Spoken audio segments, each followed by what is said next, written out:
आपकी ये मंदिर वाली जो जगह है वो कितने एकड़ में फैली हुई है? 22 एकड़ में। 22? जिसमें 322 छोटे छोटे मंदिर हैं भगवान के। ओहो, माने भगवान का पूरा शॉपिंग मॉल ही सजा के रखा है। साइलेंस। और इन सारे मंदिरों में भगवान की सेवा के लिए 142 पुजारी हैं, समझा? आपके मंदिर के बाहर भिखारी कितने बैठते हो पता है आपको? क्या? भिखारी भिखारी अंदर की 320 मूर्तियां, 142 पुजारी याद है आपको, लेकिन आप ही के मंदिर के बाहर बरसों से कितने भिखारी बैठते हो याद है आपको? मिलॉर्ड, इनके मंदिर के बाहर जो भिखारी बैठते उसमें किसी को भी मंदिर के अंदर एंट्री नहीं है। अब धूप हो बारिश हो बाहर सड़ते रहने का, अंदर पैर नहीं रखने का। ना मत कहना, ये आप ही के मंदिर के पुजारी ने मुझे बताया था। उसने तो मुझे ये भी बताया था महाराज कि कांजी भाई, ये केस अगर आपको जीतना है ना भैया तो हर सोमवार को आइए। तो मैंने पूछा मिलॉर्ड कि मैं कहाँ हूं? तो कहते हैं शिव जी के मंदिर में आइए और 1 लोटा दूध चढ़ाइए, फिर देखिए। मैंने बोला ठीक है, ये भी करके देख लेते। तो मिलॉर्ड में पहुंच गया मंडे को दूध का लोटा लेकर। ये लंबी लाइन लगी, सबके सब हाथ में लोटा पकड़ के खड़े हुए थे ऐसे। मैंने सोचा अंदर जरूर कोई दूध पीने वाला होगा, वरना ये सबके सब गधे थोड़ी है जो ऐसे लोटा पकड़ के लाइन में खड़े। मेरा नंबर है, मैं अंदर गया, अंदर कोई नहीं था दूध पीने वाला, कोई नहीं। बीच में वो काला पत्थर पड़ा हुआ था, उसे शिवलिंग कहते हैं मूर्ख। हाँ, शिवलिंग पड़ा हुआ था। और वो पत्थर मिलो, वो पत्थर दूध था। और वो पत्थर के बिल्कुल बगल में से छोटी सी पतली सी नाली में से वो सारा दूध बाहर की ओर जा रहा। मैंने बोला कि यस, बाहर तो कोई खड़ा होगा दूध पीने वाला। देखा, बाहर भी कोई नहीं था। वो सारा दूध मिलो उस नाली से निकलकर बाहर गटर में जा रहा, टोटल वेस्ट। और वो गटर को लग के एक भिखारी खड़ा हुआ था, बेचारा 4-5 दिन का भूखा होगा महाराज, भूख के मारे वो कांप रहा था। उसको शायद ये दूध ही पीना था, लेकिन गटर में से कैसे? तो उस भिखारी को मैंने मेरा दूध का लोटा दे दिया और दूध पीकर उसने मुझसे क्या कहा पता है? भगवान तेरा भला करे।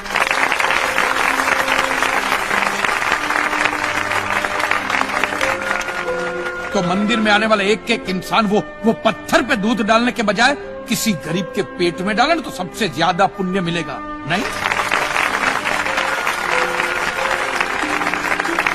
और हाँ मौलवी साहब, किसी दरगाह पे फूलों की चादर उड़ाने के बजाय किसी नंगे फकीर के बदन पे कपड़ों की चादर उड़ाई जाए ना तो अल्लाह को बहुत खुशी मिलेगी। और जीसस के सामने मोमबत्तियां जलाने से अच्छा है किसी गरीब की झोंपड़ी में जलाइए, तो उसके घर में कभी अंधेरा नहीं होगा। क्यों, तुम भी भगवान को नहीं मानते क्या? अरे मैं खुद भगवान हूँ। अच्छा, तो मैं अमिताभ बच्चन हूँ। देखो कांजी, दूध, चद्दर, मोमबत्ती ये सब चढ़ाना एक प्रथा है। भगवान की पूजा अर्चना, इन सब का मूल्य तुम नहीं समझोगे क्योंकि तुम एक नास्तिक हो। जगत की मोह माया से तुम अभी तक मुक्त नहीं हुए। आप तो हो गए हो ना, आप तो बिल्कुल मोक्ष के दरवाजे पे खड़े हो। तो ये जो रीति रिवाज के नाम पे ढोंग चलते उनको बंद करवाइए ना महाराज। शनिवार को हनुमान जी की मूर्ति पे कितना तेल बर्बाद होता है पता है आपको? लोग 2 रुपये के 5 रुपए के सिक्के यूं करके मूर्ति पे चिपकाते हैं।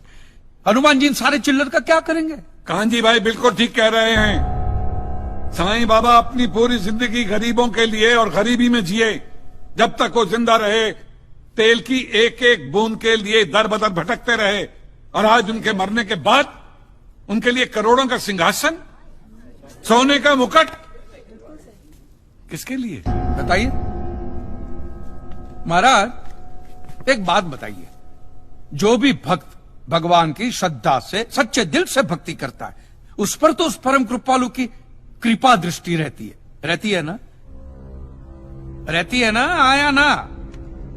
हाँ। तो चलिए महाराज मुझे यह बताइए कि अमरनाथ और वैष्णो देवी की यात्रा पे जाती हुई बस नीचे खाई में क्यों गिर जाती है? वो तो भगवान की भक्ति के लिए जा रहे थे, श्रद्धा से भजन गाते गाते जा रहे थे, तो भगवान ने डायरेक्टली उनको ऊपर बुला लिया। और आप मुझे एक गाड़ी ऐसी बताइए जिसका एक्सीडेंट हुआ हो और जिसके अंदर भगवान की मूर्ति या फोटोग्राफ ना हो। बताइए। I object my Lord. From day one ये आदमी बातों को यूं यूं गोल गोल घुमा रहा है। मिस्टर कांजी, ये कोई डिबेट नहीं है अच्छे बुरे की, ये कोर्ट है और यहां प्रूफ चलता है और हमारे पास प्रूफ है, इंश्योरेंस पेपर्स पर आपके सिग्नेचर्स। इसलिए लीगली आपको कोई हक नहीं बनता इंश्योरेंस कंपनी से पैसे मांगने और जहां तक हमारा प्रश्न है, बीमा कंपनी के नियमों को हम नहीं मानते। अगर उन्होंने लिख दिया कि भूकंप जज साहब ने करवाया है, तो क्या जज साहब पैसे देंगे? इसी तरह पॉलिसी में भगवान का नाम लिख देने से भगवान पैसे देने के लिए प्रतिबद्ध नहीं होते। अगर आप चाहते कि भगवान आपके पैसे लौटा दे तो ये प्रूफ करो कि ये भूकंप भगवान ने किया है। किया ही है ना, इन राइटिंग है, कहीं लिखा हुआ तुम्हारे पास है? Any proof? मिलॉर्ड, ये mister kanji, court of law में सिर्फ दलीलों पर फैसले नहीं होते। आपकी दलीलें, आपके आर्गुमेंट्स आम जनता के लिए कितने भी वैलिड क्यों ना हो, लेकिन अगर आप उन्हें साबित नहीं कर सकते हैं तो उनका कोई मतलब नहीं। आपके पास कोई सबूत है? No my lord. In that case ये अदालत आपको 1 महीने का आखिरी मौका देती है।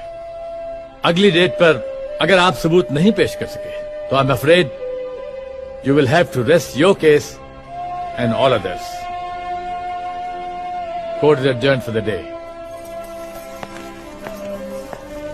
रिलैक्स, अगली बार इस कोर्ट में नजर आए ना तो मानहानि का ऐसा केस ठोकूंगा, पहने हुए कपड़े भी उतर जाएंगे। रिलैक्स। आज भगवान पे किए गए मुकदमे की आखिरी पेशी है। क्लेम की रकम है 400 करोड़। क्या कांजी भाई ये केस जीत पाएंगे? ये देखना बाकी है। You may please proceed.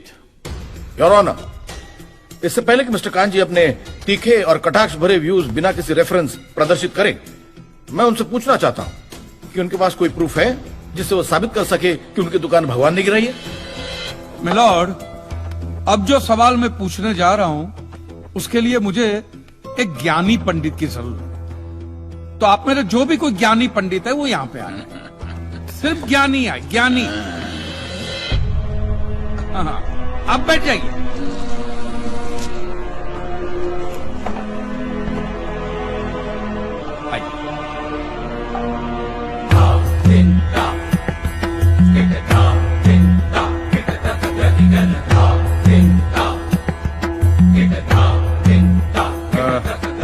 महाराज, आप जो पंडित लोग आपके प्रवचन में जो शास्त्रों की बातें करते हैं, तो शास्त्रों में जो भी लिखा होता है वो सब सही होता है?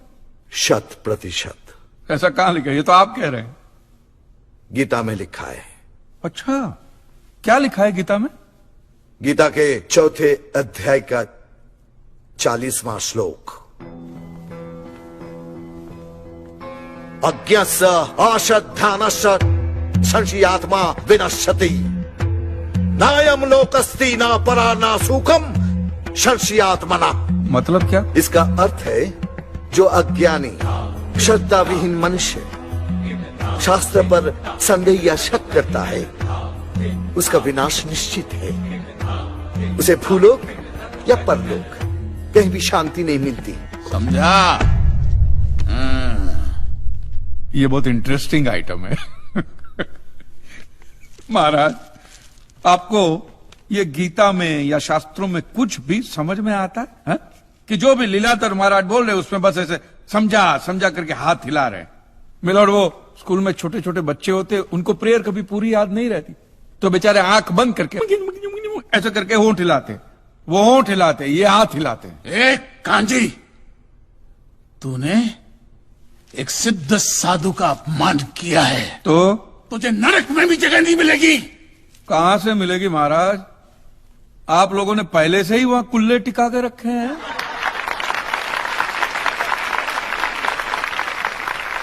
तेरा ये दुस्साहस नास्तिक!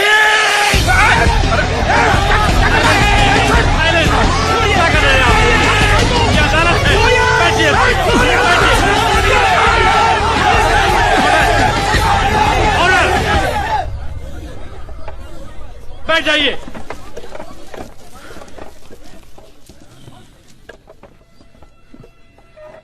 दुखेष्वनु द्विग्न मनः सुखेषु विगत स्पृह वितराग भय क्रोध स्थित धीर मुनि रुच्यते। अध्याय 2 श्लोक 56वां। अर्थात जिस मनुष्य के लिए सुख और दुख समान अवस्था है, जो भय और क्रोध से मुक्त है, जो स्थिर बुद्धि वाला है ना, वही सिद्ध पुरुष कहलाता है।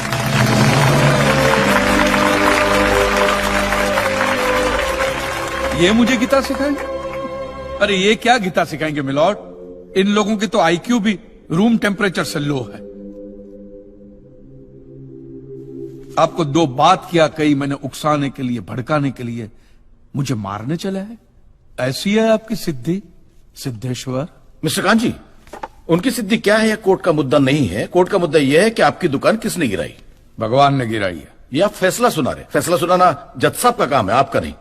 आपको तो सिर्फ प्रूफ करना है कि उस दिन जो भूकंप आया वो भगवान की वजह से आया था, जो प्रूफ करना इम्पॉसिबल है। Relax relax relax, nothing is impossible. Swami ji एक बात बताइए, भगवान ने ही ये भगवत गीता कही है? कही है। और भगवत गीता में जो भी कहा गया है वो सब सच है? 100%। Point to be noted my lord. तो मुझे एक बात बताइए कि भगवान ने भगवत गीता के 9वें अध्याय के 8वें श्लोक में क्यों ऐसा कहा है कि पूरी सृष्टि का सर्जन मेरी इच्छा से हुआ है, इसका विनाश भी मेरी इच्छा से होगा, ये पूरी सृष्टि मेरी इच्छा के अधीन है, इसके सर्जन और विनाश के लिए सिर्फ मैं और मैं ही जिम्मेदार हूं। और ये देखिए मिलॉर्ड, ये बाइबल में भी कहा गया है, Aiza chapter 54 verse 16। See, it is I who have created the smith who blows the fire of coals and produces a weapon fit for his purpose. I have also created the ravager to destroy. अब ये देखिए, ये कुरान शरीफ में भी है। सूरह जलजला 99 आयत 1 से 8 में भी लिखा है कि जब जमीन अपनी पूरी शिद्दत के साथ हिला डाली जाएगी और जमीन अपने अंदर के सारे बोझ को निकालकर बाहर डाल देगी और इंसान कहेगा कि ये उसको क्या हो रहा है, उस दिन वो अपने ऊपर बीते हालात बयां करेगी, क्योंकि तेरे रब ने उसे ऐसा करने का आदेश दिया होगा। रब ने।